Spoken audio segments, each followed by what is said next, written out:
WXW in Miami. And this man, look at the belt. We got to see the belt. One half, right there. He's worked hard. He started in South Florida. This is Reggie Rhythm. This is one bad man right now. Reggie, I got to ask you, you're in Miami, so this is like hometown for you and all. What's it like having WXW coming here to Miami? It's exciting, only because I started training for my wrestling career down here, you know, and through fortunate events and hard work, of course, I was able to meet Alpha and be introduced to the WXW brand. And for the last 6 years now, I've been with WXW training and working, which, you know, as you may or may not know, the majority of those shows do run in Central Florida. So to be down here in Miami, it's great because now my family and friends can actually come down here and see what I do so well. So well. And that's something you do very well. Reggie, you've improved from your early days and all. This is something, for those that don't know, Reggie, you have an amateur wrestling background, correct? Yes, I do. So what was that transition like going from the amateur wrestling into a whole nother element of pro wrestling?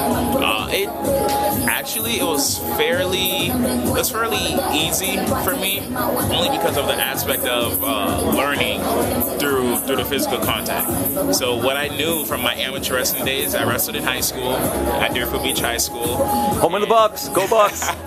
And then I did some college wrestling. I wrestled for FAU. I was a national qualifier. And so the transition of pro wrestling, I took all the technique, all the movement, all the footwork, applied it to pro wrestling. So I was actually able to pick up a lot faster than the other guys in my class at the time when I first started. So the transition, it was good, but because I had that background of amateur, you know, it also puts that pressure like, hey, you better be able to get this. Like, this should be home for you. And I take it with pride, you know, to always nail it on the head every single time.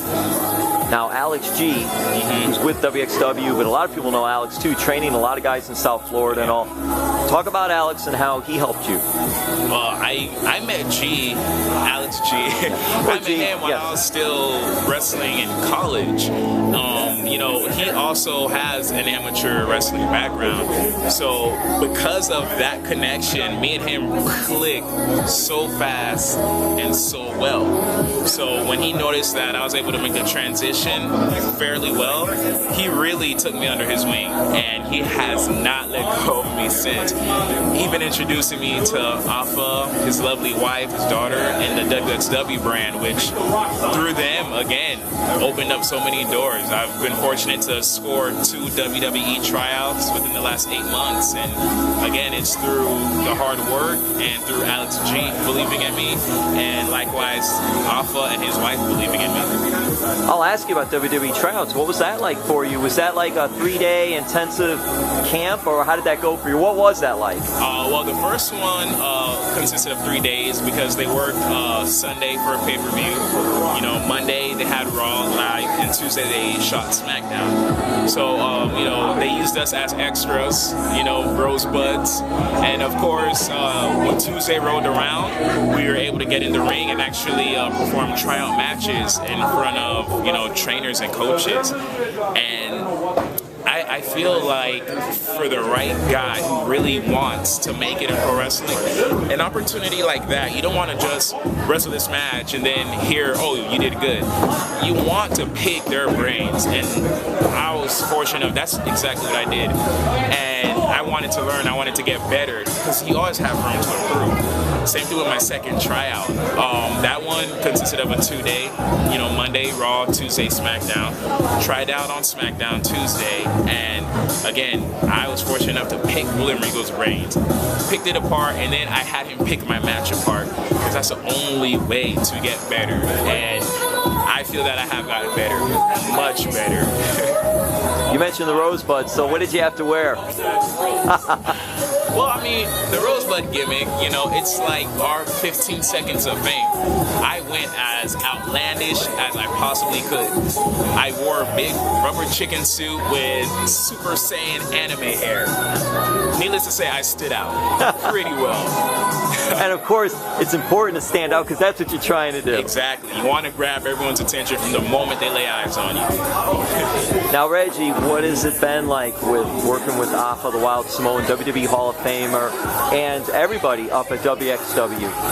Well, with Afa, we call him Pops. It's such a family atmosphere. And a lot of people can take it for granted, but we have this WWE Hall of Famer texting you in the middle of the night, "Hey son, why'd you do this in your match?" As he's editing our match. So it's very hard to never improve, you know, while you're working with Pops, because he will always criticize you. He will always ask you, "Why are you doing this? How does this make sense?" He will always force you to question every single thing you do. And when you question every single thing you do, you have no choice but to make sense of it for yourself. And when it makes sense to you, it makes sense to everyone else watching it. And that's what you want. You want to be able to tell that story and captivate the audience, whether you are a heel or a babyface. And you've been both. Yes, I have. And that's something, right? To be able to do something like that and to take both sides of it. Oh yeah, definitely. I know for me personally speaking, I've been wrestling for 6 years now, and I'm just now being able to perform under a heel character. And I feel like the timing with that's perfect because I've learned enough to be able to apply what I need to apply to make my heel character believable and to make everything count. Every hit, every move as impactful as me speaking on the microphone. And the timing has never been better. And that's through Pops and that's through Alex G. Always just, there's a saying, right? You know, to be a diamond, you've got to get cut like a diamond. And needless to say, Alex G and Pops are always cutting me, always sharpening me. And I can't thank them enough for it. And that's why, Reggie, you are the tag team champion. Oh, I don't know one half. How about just you both halves of the tag team titles, right? I'm willing to work that hard. I can handle it. The group, the faction you're in. This is tell us a little bit about the faction, and we'll end it with that and all, because Alex's G is part of that, right? Yes. He is now G. We call him G. Yeah, well, we call him the Prophet, Alex G. The name of our group is called The Prophecy. You know, we run roughshod as a bunch of, I guess, misfits following the lead of the Prophet Alex G, who has these visions of success for everyone that's involved in the group. i.e. the tag team title, which I share with the Prophet Alex G. And we're running roughshod. And who else is in the group? Well, we have Nathan Vane. For anyone who isn't familiar, Nathan Vane is our resident vampire. We also have the wild man, Robbie Rojas, and my baby sister, Regina. So the faction is growing. Why not, right? We're trying to take over. There are strength in numbers, and that's what the prophecy is all about: strength, power, and success. There it is, and that success is growing. And Reggie, keep doing what you're doing, keep improving, keep going. Thank you. I appreciate it.